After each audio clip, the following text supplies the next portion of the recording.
Y el resto pues se van a anotar en el chat para hacer la asistencia de este día. Nombres completos, por favor. Comencemos ya con la clase. Tenemos 27 estudiantes.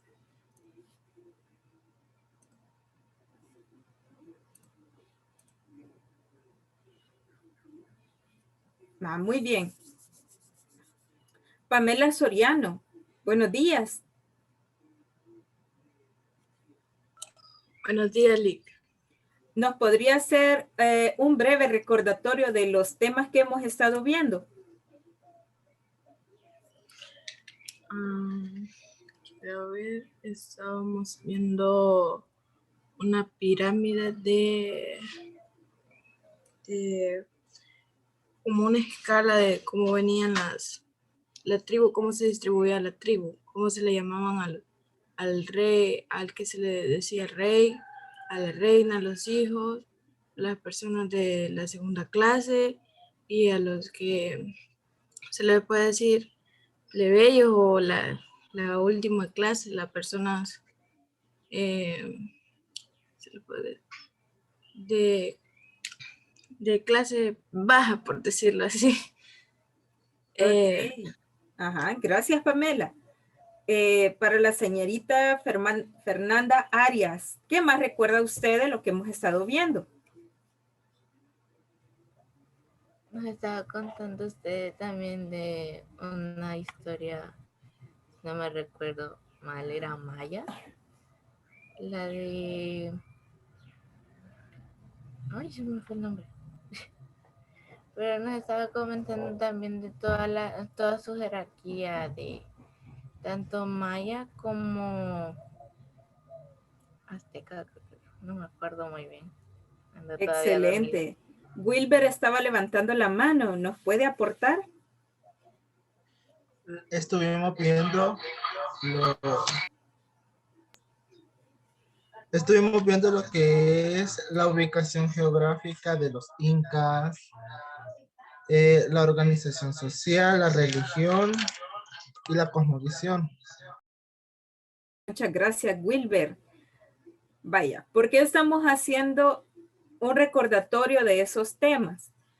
Porque lo que viene a continuación va a necesitar que usted recuerde eso, porque la literatura no la vamos a estudiar individual, la literatura maya, la literatura azteca, la literatura inca, sino que vamos a hacer un cúmulo, un conglomerado, un resumen, digámoslo así, de las tres literaturas y cómo son las características de ellas en general. Porque a pesar que ellos tenían unas culturas bastante diferentes, hay otras cosas en las que ellos coinciden mucho. Entonces se puede hacer un análisis, digámoslo así, en conjunto de las tres culturas de cómo desarrollaron la literatura en sus diferentes momentos. Muy bien, ahora sí, ingresemos ya a la reflexión de este día. Veamos. La poesía está en cada elemento que nos rodea. Solo necesitamos abrir los ojos del alma para apreciarla. Fíjense que los griegos tenían una noción de poeta bien interesante. La palabra poeta para ellos significa creador. Entonces, la poesía es toda la creación que el ser humano puede hacer. Y desde el punto de vista religioso, poesía es toda la creación, todo lo que existe. Muchas veces nosotros no nos gustan, por ejemplo, los insectos, los vemos feos, pero en su forma de ser y en su estructura hay cosas bien maravillosas. Es decir, hay poesía hasta en los insectos más chiquititos, en su forma de presentarse en el mundo y de interactuar con nosotros. Hay poesía en cada uno de ustedes como persona, en su rostro, en su forma de ser. Ahí hay poesía. Lo que sucede es que, como se dice, la belleza es subjetiva y está en el ojo del que la mira.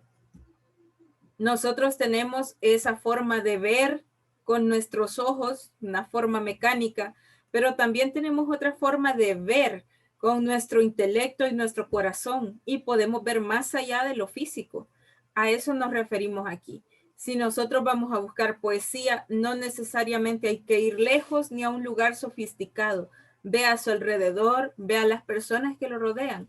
Ahí hay poesía porque todo es creación. Muy bien, continuemos.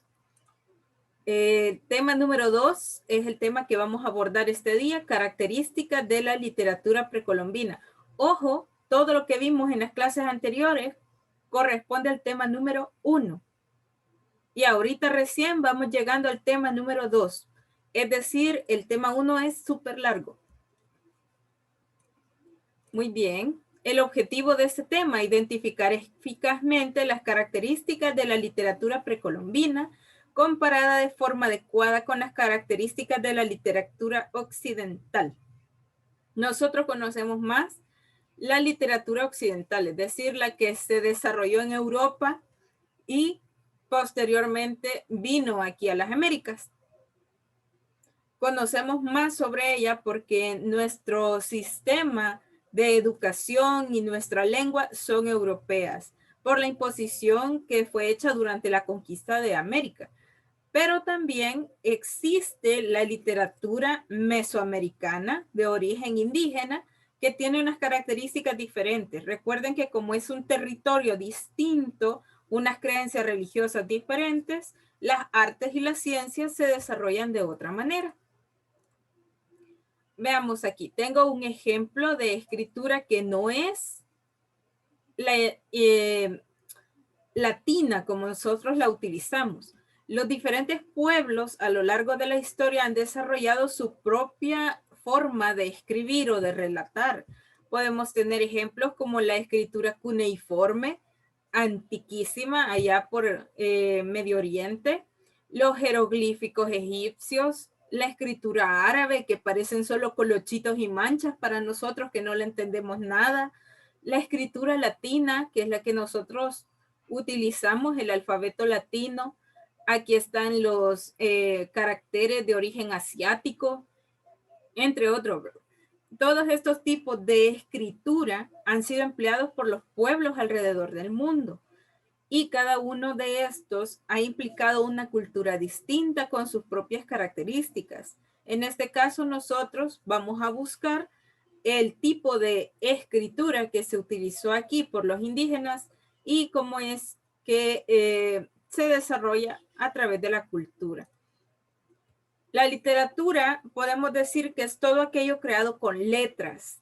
Los símbolos que podemos ver en la imagen representan letras, es decir, sonidos sueltos. La letra, por ejemplo, la L es un sonido suelto. La M, la S, las vocales son sonidos sueltos y al combinarlos nosotros creamos palabras. Estas palabras deben tener un objetivo de transmitir un mensaje, que puede ser un mensaje figurativo, poético, así bonito, bien literario, o puede ser un mensaje no literario, una cuenta, una deuda por pagar, un contrato de algún tipo, algo así, ¿verdad? También se puede hacer un sistema de signos. Si ustedes ven en la ilustración que tenemos aquí al lado derecho, tenemos algunos que representan letras, como es la cuneiforme o la latina, pero tenemos otras que representan dibujos, es decir, signos, como los kanji de origen japonés o asiáticos en general, o los dibujos que hacían los antiguos egipcios. Eso es un símbolo, un signo, y se utiliza también para relatar una historia. Dependiendo del orden, el tipo de signo, el color, el tamaño, tiene su propio significado. Veamos. Durante la época prehispánica, nuestros indígenas desarrollaron lo que se conocen como glifos. Son estos dibujos. Si ustedes pueden observar en la primera imagen que se nos presenta, tenemos aquí un dios, este es Tlaloc, y está recibiendo un sacrificio humano. Por eso hay en las canastas que se le presentan una cabeza, una pierna, un brazo. Y la forma de conmemorarlo, de hacerle honores, era que todos participaran de comer ese cadáver. Es decir, estamos hablando de canibalismo aquí, ¿verdad? Y luego esta práctica evoluciona con el tiempo y se convierte en lo que hoy los mexicanos llaman pozole, ¿verdad?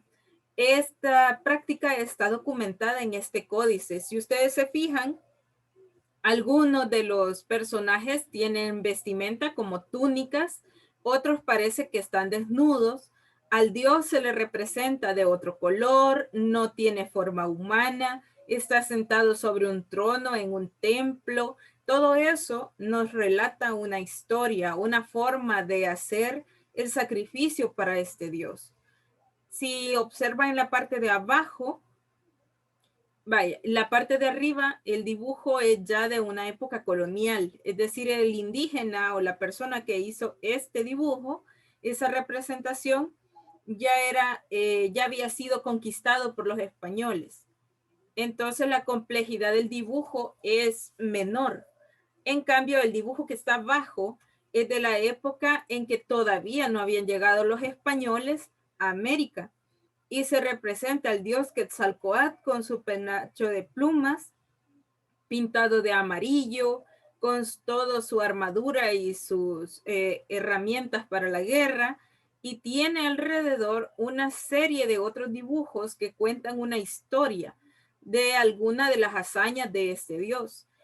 Esto es una forma de elaborar un relato mitológico. Se lee como se lee en los cómics, ¿verdad? Viendo cada uno de los dibujos e interpretando el significado de los dibujos. Esto por parte de los mayas, no de los aztecas. Este siguiente dibujo nos muestra una representación maya del dios Quetzalcóatl creando el maíz. En el caso de los mayas no lo llamaban Quetzalcóatl, sino que Kukulcán, creando el maíz a partir de la cabeza de otro dios. Si ustedes ven, aquí está la cabeza, la ha puesto en el suelo y a partir de la cabeza brota una planta. También a la par tiene otros cuadritos llenos de circulitos y de símbolos. Esta es la representación numérica. Si ustedes han entendido por ahí en cuarto grado, los mayas utilizaban un sistema de numeración de barras, puntos y caracol. Las barras y los puntos representaban los números y el caracol el cero o el vacío. Aquí hay una fecha, unos registros numéricos de cuánto maíz se había cosechado ese año, gracias a la intervención de Kukulcán como dios, ¿verdad? Proveedor.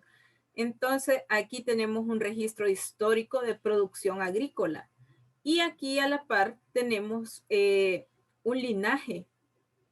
Cada uno de estos pequeños cuadritos que están aquí representa un símbolo, un nombre, un mes, un año, y además está acompañado de un número que dice en qué año gobernó cada uno de los personajes que están dibujados abajo.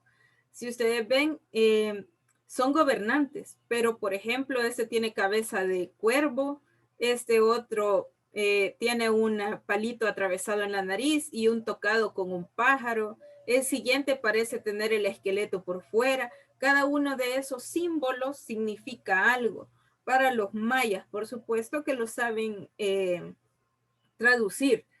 En cambio, nosotros, como ya esta cultura nos ha quedado ajena, ya no sabemos interpretar esos símbolos de la manera correcta. También podrían ser dioses o que estos gobernantes estaban ayudados por los dioses que se representan aquí. Sigamos viendo. ¿Qué características tiene este tipo de literatura? Para comenzar, las expresiones literarias están ligadas a las necesidades de la comunidad, definidas por las clases que ejercían el poder político. ¿Qué necesita una comunidad indígena para sobrevivir? Bueno, necesita alimento, es decir, ver la situación agrícola, necesita la creencia religiosa, cuando hacerle culto a qué Dios, y también necesita protección, que sus gobernantes sepan ordenar el ejército para defenderlos de ataques de otras tribus. La literatura va a estar ligada a eso. ¿Quiénes han sido reyes? ¿Desde qué año? ¿El hijo de quién? ¿Con la mamá de quién? Etcétera, etcétera. ¿Quiénes son los dioses? ¿Qué nos han dado? ¿Y en qué momento rendirles culto a los dioses? También vamos a tener como otra característica que es básicamente anónima. No conocemos quiénes han escrito los códices, quiénes han hecho las estelas de piedra, quiénes pintaron los murales de los templos. No se conoce, ya que ellos consideraban, permítanme, quiero ver. No. Consideraban que cada obra que se hacía era patrimonio de toda la aldea, no de una persona en particular. Tenía la finalidad de instruir a los miembros de la comunidad acerca del sentido de su existencia. La literatura religiosa que se conoce hasta la fecha busca explicarle al indígena por qué existe. De ahí que en la mitología se entienda que el ser humano existe porque los dioses necesitan quien los alimente y quien les rinda culto. De otra manera, pues no sería necesario que existiera el ser humano. También se les enseña que el objetivo de estar en el mundo es para que los dioses tengan contento y regocijo, es decir, los dioses se sientan orgullosos de usted. No había distinción en los campos del conocimiento. Ahora nosotros en las escuelas, en el sistema de bibliotecas, en internet, puede buscar historia y le van a dar un determinado libro. Religión, le van a dar otros. Anatomía, y hay libros específicos sobre eso. Para ellos no existía esta distinción, sino que todo estaba relacionado. En el mismo códice donde está hablando sobre el calendario, es decir, cómo ir midiendo las fechas de todo el año, también está mezclado la agricultura y también está mezclada la medicina, porque todo estaba relacionado. O sea, ellos no le veían la necesidad de separarlo en asignaturas o materias como nosotros lo hacemos.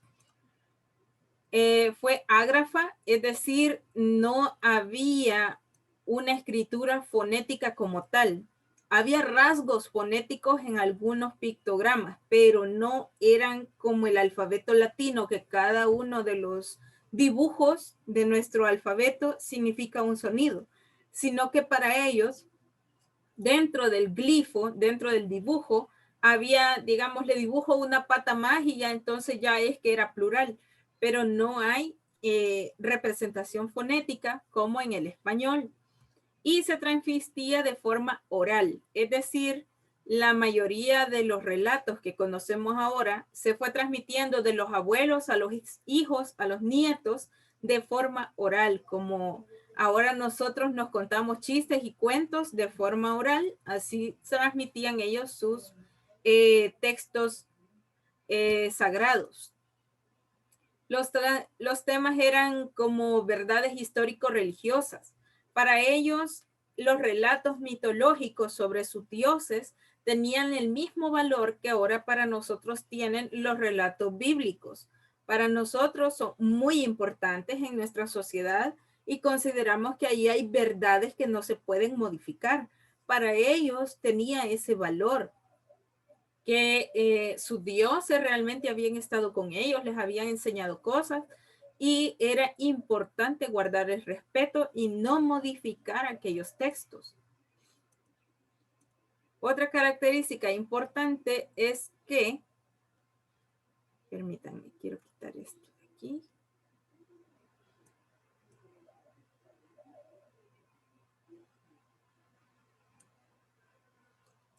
Vale, el contenido es inalterable. Como les iba diciendo, si para nosotros existe en la Biblia un pasaje que dice que el que agregue o le quite unas palabras a la Biblia se va para el infierno, pues más o menos para los indígenas el modificar alguno de los hechos mitológicos que ellos consideraban ciertos tenía esa connotación de herejía, pues estabas ofendiendo a los dioses al cambiar el relato. El sistema como eran dibujos, no podía haber culto a la forma. Para el idioma español, el culto a la forma es como cuando ustedes veían en primer año la poesía del barroco, donde se inventa, por ejemplo, el soneto. Para nosotros podemos decir que el soneto tiene, quiero ver, 14 versos en decasílabos, en 4 estrofas, y que lleva 2 cuartetos y 2 tercetos, y todavía puedo clasificar cómo quiero que tenga la rima. Esa es una forma de culto a la forma, es decir, en qué manera lo voy a ir escribiendo para que sea más bonito. En el caso de ellos, como su escritura es de jeroglíficos, no pueden hacer 14 versos, porque cada jeroglífico da una idea completa, no una palabra. Entonces no se puede hacer poesía de esa manera. Luego buscaban ellos la eufonía, modificar los sonidos para que sonaran más bonitos, más suaves. Si bien no podían hacer sílabas con los jeroglíficos, sí podían ponerle particularidades al dibujo, es decir, una pluma de más, una pluma de menos, modificarle el color, ponerle números, y eso le iba modificando la forma de leer al glifo. También tenían partículas reverenciales, así como nosotros a las palabras les ponemos ísimo, ísima, hable, así, ¿verdad? Grandísimo, grandísima, reverendísimo, venerable, escuchable, amable, así, ¿verdad? Ellos también tenían ciertas partículas reverenciales para expresar respeto o para ponerle elegancia a los términos que usaban, especialmente si se iba a utilizar en los rituales religiosos o para comunicarse con los jefes de la tribu. También hacían metáforas. La metáfora, usted recordará, es una forma de comparación entre un elemento real, tangible, y una idea, que puede ser una idea abstracta o puede ser una imaginación. Entonces, ellos hacían la metáfora y de forma directa, ¿verdad? El difracismo es otro recurso que ellos empleaban mucho para hacer un tercer significado. Yo utilizo una palabra, la junto con otra palabra y de ahí nace un significado nuevo. Por ejemplo, el Yohuali Ejecatl Itl, que significa noche, Yohuali, y Ejecatl es el viento. Cuando junto esas dos palabras, el significado de esas dos palabras, tenemos lo invisible y lo intangible o lo abstracto.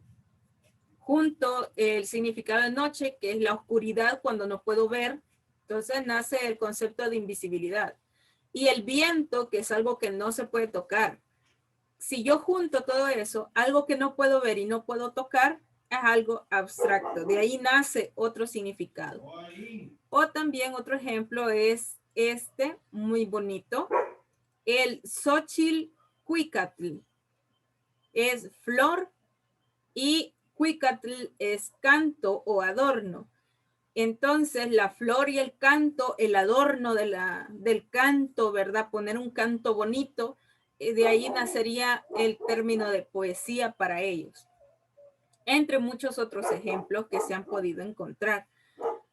Así que aunque ellos tenían una escritura diferente a la que nosotros empleamos en la actualidad, sí tenían, ¿cómo se llama? Una forma de escribir poesía y de que sus relatos tuvieran belleza.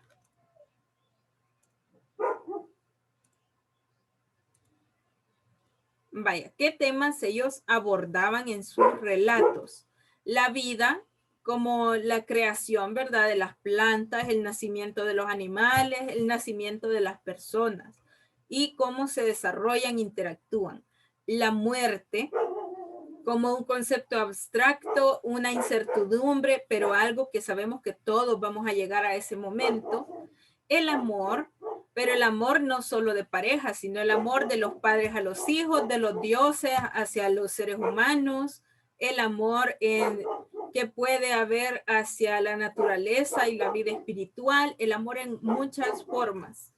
Los dioses, por supuesto, eran objeto, ¿verdad?, de estudio para la literatura, y la naturaleza como conjunto, los árboles, las frutas, los animales, los pájaros, todo como un medio o un ecosistema representaban un tema para la literatura. Principalmente estos son los 5 temas, aunque rebuscándonos podríamos encontrar más.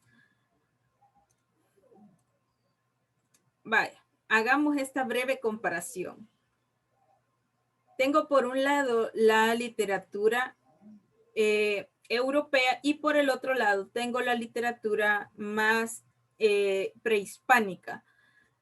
Para los europeos, tiene sus características propias cada una de los campos del saber. Por eso hemos dividido historia, filosofía, política, matemática, astronomía, química, así, ¿verdad? Como asignaturas. Y la literatura está dividida así. Incluso dentro de las obras literarias tenemos divisiones, porque todas son obras literarias, pero tenemos novela, cuento, poesía, tenemos también ensayo, noticia, es decir, hemos hecho divisiones.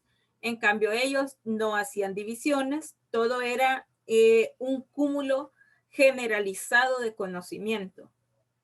Para los europeos, la literatura como tal busca divertir, instruir, llevar a la reflexión del que lo lee, pero digamos que su importancia hacia 1400 en cuanto a la literatura era más que todo enfocada a la diversión del lector, a sentir goce estético al leer una obra X. En cambio, para los indígenas nunca se desarrolló el concepto de la literatura como una forma de diversión, sino que siempre obtuvo la importancia religiosa con la que se originó. Luego, la literatura europea está basada más que todo en la imaginación. Muchas de las obras literarias de Shakespeare, de Cervantes, de, por ejemplo, todos los escritores como Zorrilla, etcétera, todos los señores que hicieron teatro en el siglo de oro español, todos ellos se inventaron las obras, es decir, nació de su imaginación. En cambio, para los señores indígenas, los temas se consideraban verdaderos, que no se los habían inventado, sino que según lo que ellos habían observado de la naturaleza, así había ido surgiendo los relatos mitológicos. Predomina la expresión de emociones sobre el aspecto racional en la literatura europea. En realidad, en la europea, por eso se crea el romanticismo, el realismo, el decadentismo, porque para ellos es más importante expresar el sentimiento. El Romeo, Romeo, ¿dónde estás? Que no te veo. Y el otro allá abajo, aquí estoy, Julieta, que no sé qué. O sea, todo ese sentimiento amoroso, romántico, meloso, era súper importante para la literatura europea y sigue siendo. En cambio, para los indígenas, las emociones quedan en segundo plano. Sí, por ahí se puede ver alguna expresión emocional, pero en la mayoría de los códices que se han podido traducir son de un tono más bien serio, más formal. No hay tanto melisma por ahí. En la literatura europea tenemos que es un acto consciente de creación personal y yo exijo mis derechos de autor. Todas las obras que usted haya leído, menos El Lazarillo de Tormes, ahí tiene el nombre de quien la hizo. El Quijote es de Cervantes, Hamlet es de Shakespeare. El Lazarillo de Tormes, ese sí es anónimo, pero por lo general todos quieren tener el crédito de su creación literaria. En cambio, para los señores indígenas no era necesario, porque se consideraba que era una creación cultural de la comunidad, no de una persona en específico. Y por último, precisa un dominio avanzado del lenguaje escrito, en donde la forma es tan importante como el contenido. En el lenguaje escrito europeo, tenía que sonar bonito y además enviar un mensaje importante. Por eso era tan difícil, por ejemplo, construir madrigales, novelas, teatro, porque exige que quien lo escribe tenga un muy alto nivel de educación. En cambio, para la literatura mesoamericana, lo importante era mandar el mensaje. La forma quedaba relegada a segundo plano y además no la podías cambiar porque se consideraba una verdad divina y si la cambiaba, entonces estaba ofendiendo a los dioses. Así que la libertad que se tenía en la literatura europea contrastaba totalmente con la rigidez que hay en la literatura mesoamericana prehispánica. Así que hasta aquí llegaríamos hoy con la clase. Si tiene alguna pregunta, este es el momento en que puede preguntar.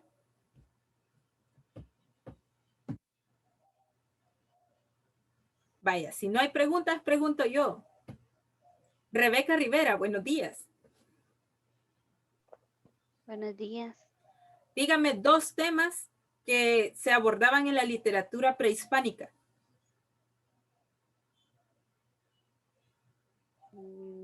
Los dioses Ajá. y la cultura. Más o menos. ¿Alguien que le ayude a Rebeca? El amor. El amor. La vida, la muerte. Excelente, Los dioses. gracias. Téngalo presente que es pregunta del laboratorio. Otra pregunta, esta vez para Isabel. Isabel, buenos días. Buenos días, Liz. Isabel, si nos podría decir de qué manera desarrollaron la escritura los indígenas prehispánicos aquí en América. A través de jeroglíficos. Excelente, así es. Muy bien, chicos. Ok, gracias por haber estado presentes. Quiero ver si se anotaron todos en el chat. Sí, ¿verdad? Ya están todos ahí. Si alguien no se ha anotado, puede anotarse ahorita. Fue un placer y un gusto haberlos atendido esta mañana. Nos vemos la próxima clase. Vaya estudiando para el laboratorio, que ya próximamente tenemos laboratorio.